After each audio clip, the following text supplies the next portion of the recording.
कहतिया कैसे कहतिया करे होली में चोली हलर हलर रखे ढाल दिल राजा जी ललका कलर करे होली में चोली हलर हलर धके डाल दिल राजा जी ललका कलर हम तो आ गई रउआ भरमावला से भरमावला से भरमावला से देह लहलिया ताए राजा जी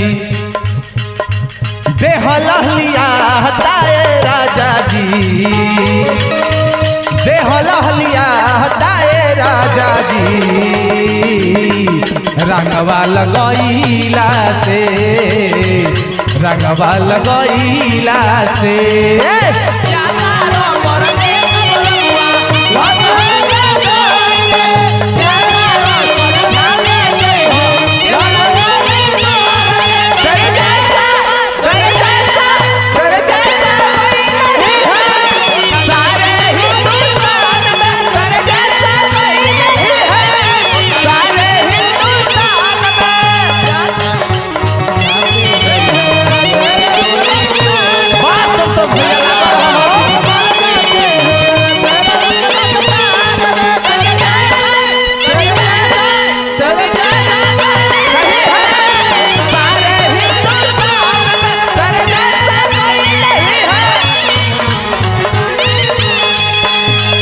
रंगवा लगैला से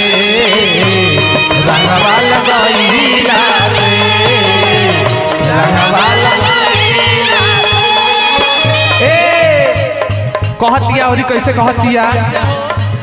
तनिको ना बुझल हमर मजबूरी नैहर के नए मए तुरी देल चूड़िया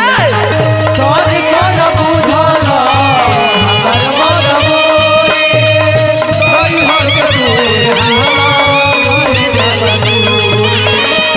तनिको ना बुझला हमार सैया मजबूरी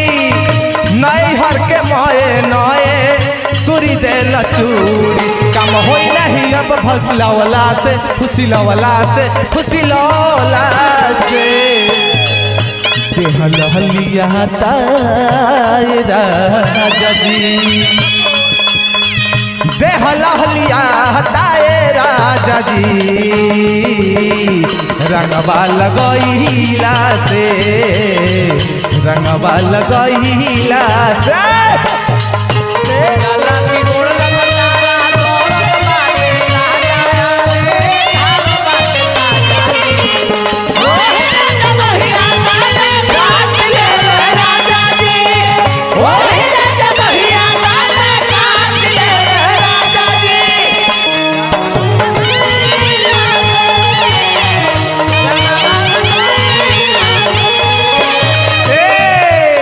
औरतिया कहतिया एने भी दिन भैया बिना बेदर्दी हमार लहकता मिजाज हो कहवा से कह के आई बड़ रियाज हो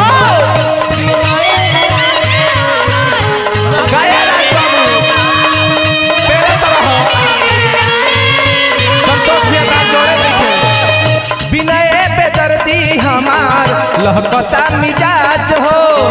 कहवा से कह के आई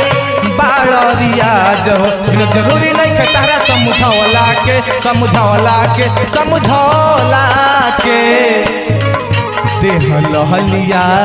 ताए राजा जी देह लहलिया ताए राजा जी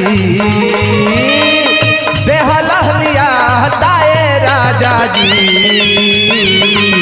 रंगवा लगैला से रंगवा लगैला से